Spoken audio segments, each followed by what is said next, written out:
भाग 7। बचत की आदत डालें। बचत करना कैसे सीखें। कल एक सज्जन मेरी दुकान पर आए और मेरा नाम पूछने लगे। मैंने नाम तो बता दिया, मगर मैंने उसका नाम काम कुछ नहीं पूछा। मैं समझ गया कि यह वही माल बेचने वाला व्यक्ति है। मैंने मन में ठाना कि उसके दिमाग में अपनी दुकान और व्यवसाय का अच्छा चित्र उतारूं। वह व्यक्ति बोला, तुम्हारी दुकान तो अच्छी है, किंतु इसमें माल असबाब कुछ भी ज़्यादा नहीं है। मैंने सोचा कि यदि तुम्हें यह ख्याल हो गया कि 1000 रुपये से अधिक का माल नहीं तो मेरा काम नहीं बनेगा। अतः मैंने उससे कहा कि आपके विचार में मेरी दुकान में 3000 का माल नहीं है। क्या सचमुच 3000 का माल हो सकता है? मैंने कहा, हाँ, हो सकता है। यद्यपि 1000 से कम का माल ही दुकान में था। मेरा अभिप्राय भी यही कहने से था कि 3000 का माल हो सकता है। वास्तव में उस समय उठान था नहीं। जिस प्रकार जॉर्ज वाशिंगटन ने पेड़ काटकर झूठ नहीं बोला था, उसी प्रकार मैंने झूठ नहीं बोला, क्योंकि मैंने यह नहीं कहा कि मेरी दुकान में 3000 का माल है, केवल यही कहा कि हो सकता है। मेरे उत्तर को सुनकर नवागंतुक सज्जन बोले, आपको अपने माल की बेहतर जानकारी है। यह कहकर उसने अपनी बगल में से एक उड़ी सी पुस्तक निकाली और बोले, बहुत अच्छा, मैं आपको 3000 की हैसियत का लिख देता हूँ। जरा चौंक कर पूछा, क्या मतलब? तब उसने बताया कि वह इनकम टैक्स अधिकारी है। उसने मेरा धन्यवाद किया कि तुम्हारे जैसे ईमानदार लोग सरकार को धोखा नहीं देते। यह बात सुनकर मेरे कान खड़े हुए। जब वह चला गया तो मैं नहीं जानता था कि मेरी क्या दशा थी। मार्क ट्वेन ने लिखा कि एक निर्धन व्यक्ति के पास पक्षी ज्ञान के संबंध में एक अत्यंत उत्तम पुस्तक थी। क्योंकि उसकी स्थिति बड़ी दयनीय थी, उसने वह पुस्तक 100 रुपये में बेच डाली। हालांकि उसकी कीमत बाजार में 1000 पड़ती थी। खरीदने वाला मन में बड़ा प्रसन्न हुआ कि 1000 का माल 100 रुपये में पटा लिया। उस खरीदार का मुकाबला करो एक अन्य खरीदार से, जिसका नाम पेट ट्रम्बुल था। उसकी कथा इस प्रकार है। एक ब्यूटी महिला के पास एक प्रति बाइबल की थी। उसने ट्रम्बुल को लिखा कि वह अपनी पुस्तक $100 में बेचने को तैयार है, किंतु जवाब में ट्रम्बुल ने लिखा कि अगर पुस्तक संपूर्ण है तो बाजार में उसका मूल्य $1000 है और वह उसे ब्रिटिश अजायब घर में $1000 में बिकवा देगा। किताब सचमुच पूर्ण निकली और उस वृद्धा को $1000 मिल गए। इस प्रकार के व्यवसाय मानवता के स्तर को ऊंचा शिखर प्रदान करते हैं। वृद्धा ने पुस्तक को खर्च करके खरीदा था तथा वह उसके बेकारी के दिनों में काम आई। वर्तमान युग में मिलावटी वस्तुओं की जो स्थिति है, किसी ने उसका संक्षिप्त चित्र इन शब्दों में उतारा है। 4 मक्खियाँ भूखी थी। उनमें से एक ऐसी स्वादिष्ट मिठाई पर बैठ गई जिसे देखकर भी भूख लग आती थी। मक्खी ने वह मिठाई मस्त होकर खाई, किंतु मिठाई खाने से उसकी नाड़ियों में सूजन आ गई और वह वहीं दम तोड़ गई। बात यह थी कि मिठाई में जहरीला रंग मिला हुआ था। दूसरी मक्खी ने सहेली का यह हाल देखा तो सूखा और सीधा साधा खाना खाने को ठान ली और उसने मैदे की दुकान से अपनी भूख मिटाई, किंतु खाने के पश्चात उसके अमाशय में सख्त दर्द उठा और वह भी तड़प कर मर गई। कारण था कि मैदे में काफ़ी से ज़्यादा फिटकरी पड़ी हुई थी। तीसरी मक्खी ने अपनी प्यास एक दूध वाले के दुकान पर जाकर बुझाई, किंतु दूध पीते ही उसके शरीर में ऐसी ऐंठन जारी हुई कि वहीं उसकी जान निकल गई। वजह थी दूध में मिलावट थी। 3 सखियों की ऐसी मृत्यु को देखकर चौथी मक्खी ने मन में सोचा कि मित्रों के बिना तो यह दुनिया नरक तुल्य है। जितनी जल्दी चल बसो उतना अच्छा है। एक दुकान पर कागज़ पड़े थे जिस पर मक्खी मार लिखा हुआ था। वह उसी कागज़ पर बैठकर विष चूसने लगी और भरपेट विष चूसा। ज्यों वह विष चूसती जाती थी, वह त्यों स्वस्थ होती चली गई। यद्यपि उसने सोचा था कि मैं यह विष चूसकर जान दे दूंगी, किंतु वह मर न पाई, अपितु पुष्ट होती गई, क्योंकि मक्खी मार विष में भी मिलावट की गई थी। आज जिस बात की संसार में आवश्यकता है वह यह है कि युवक लोग अमेरिकी कारखानों में बने हुए वस्त्र पहनकर वस्त्र कहकर लोगों को धोखा न दें।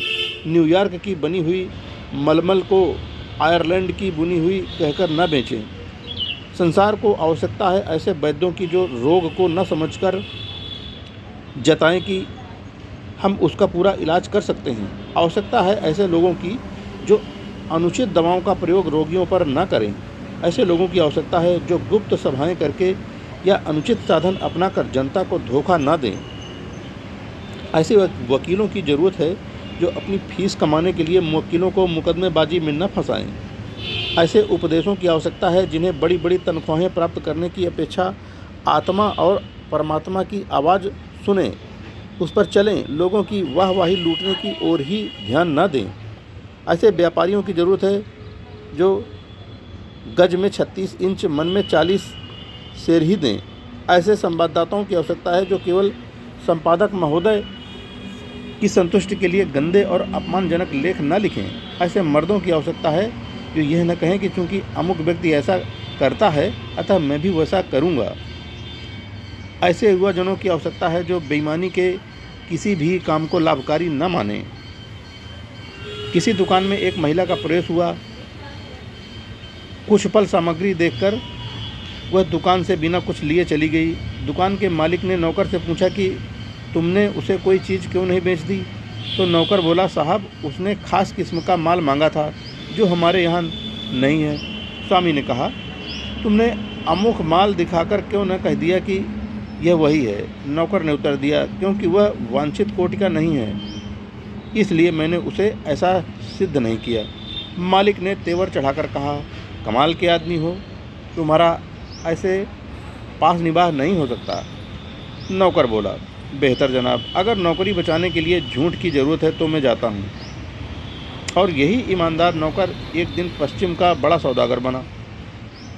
बीचर का कथन है, ऐसे लोग बहुत कम होंगे जो खरीदने बेचने के तरीके पर ध्यान नहीं देते और न उसका लाभ उठाते हैं। यदि तुम्हारे मन में है कि माल अधिक लो और मूल्य कम दो, तो उसका ये अर्थ निकलता है कि खरीदार को दुकानदार नुकसान पहुँचे। इसका अर्थ है तुम उसे सही धन देकर माल खरीदना नहीं चाहते।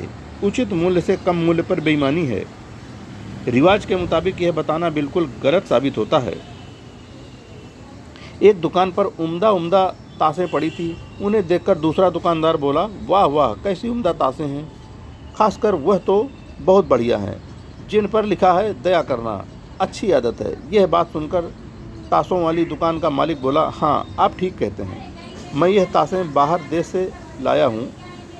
इनकी दूसरी खूबी यह है कि अन्य सामान के साथ मिली मिलाई ये तासें बिना एक पैसे चुंगी कर दिए यहाँ ले आया हूँ। छोटा छोटा खर्चा बचाकर ही वह धनवान बना। एक आदमी ने अपने बाग से कुछ सेब के टोकरे भेजे। सेब अच्छी किस्म के थे और उनमें से कोई भी खराब नहीं था। हर टोकरे पर सेब वाले ने अपना नाम लिखा और लेने वाले से गुजारिश की कि वह टोकरे पहुँचते ही खबर करें कि सेब किस हालत में पाए गए और लोगों ने उन्हें कितना पसंद किया। सही वक्त पर खबर मिली कि सेब अच्छे थे। साथ में यह भी इल्तजा थी कि मौसम भर जितने भी सेब होंगे वो यहाँ फ़ौरन भेज दिया करे। एक व्यक्ति कहता है, साहब मैं हमेशा सच बोलता हूँ किंतु कभी भी कामयाबी हासिल नहीं हुई। उस व्यक्ति के लिए हमारा उत्तर है, जो तुम कहते हो वो बिल्कुल सच है। जो सच्चाई नेकी से परे होगी वो बेकार है। दफ्तरों के चपरासी को इसलिए कामयाबी नहीं मिलती कि वह डाक की टिकटें चुराने से परहेज करते हैं, बल्कि इसलिए मिलती है कि वह साहस, सावधानी, योग्यता और कुशलता से काम करते हैं। जॉर्ज वाशिंगटन मैदा के व्यापारी थे। इनके बोरों पर यह लिखा होता था कि जॉर्ज वाशिंगटन माउंट वर्नन। इन शब्दों को पढ़कर माल के निरीक्षण की जरूरत नहीं होती थी। वह शब्द जैसे खुद इस बात का सबूत होते थे कि बोरों में भरा माल क्वालिटी में अच्छा होगा। यह बात एक अनोखा सबूत पेश करती है कि जॉर्ज वाशिंगटन के माल और नीयत से सब वाकिफ थे। जिस प्रकार इंसान झूठ बोलता है और धोखा देता है, यदि उसी प्रकार संसार की प्राकृतिक चीज़ें धोखा देने लगें या झूठ बोलने लगें, यदि पहाड़, जंगल, नदियाँ सभी धोखेबाज बन जाएं, और अगर हम हरी भरी ज़मीन में बीज डालें और वो फसल न दे, सुंदर दिखने वाले सारे मंजर झूठे हो जाएं, गुरुत्वाकर्षण का भरोसा न रहे, सितारे अपने कक्ष में न रहें, अणु अपने तरीके से काम न करें, सोचो यदि ऐसा सब कुछ बदल जाए तो हमारी क्या दशा होगी। मैसाचुसेट्स के स्वास्थ्य विभाग ने एक बार निम्नांकित पत्र पकड़े। इन्हें पढ़कर साफ दिखाई देता है कि हम लोग किस तरह से खुराक, पोशाक और पेय पदार्थों में धोखाधड़ी करते हैं। महोदय, मैं अपना ध्यान इसकी ओर दिलाता हूँ। मैं इस वस्तु का एजेंट हूँ। बोस्टन के पास वाले ग्वाले और दूध बेचने वाले इस वस्तु को दूध बेहतर बनाने के उपयोग में लाते हैं। जब दूध की कमी होती है तब भी इस वस्तु की मदद लेते हैं। ये वस्तु सर्वथा हानिकारक नहीं है और दूध के निरीक्षणकर्ता इस कमी को नहीं पकड़ सके। एक दिन में जितना पानी आप दूध में मिलाकर कमाएंगे, उससे इस वस्तु की उतनी मात्रा खरीद लेंगे जो 3 महीने के लिए पर्याप्त हो।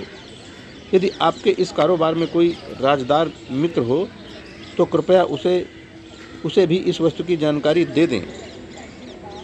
महोदय, आपका पत्र मिला। डाक गाड़ी द्वारा एक बोतल प्रेषित है। इसे अच्छी तरह आजमाएं। इसके रंग, स्वाद या गंध से न डरें, क्योंकि जब इसे आप दूध में मिलाएंगे तो इसका पता भी न चलेगा। जब इसके मिश्रण की जांच इंस्पेक्टर करेगा तो वह उसे दूध ही कहेगा, क्योंकि जिस रासायनिक प्रक्रिया से जांच करते हैं उसका प्रभाव उस वस्तु से बेकार हो जाता है।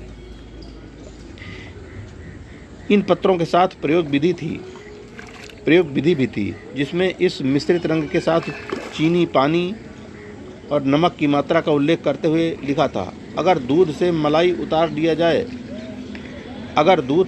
उतार लिया करते हो तो उस वस्तु की मात्रा दूध में बढ़ा दो।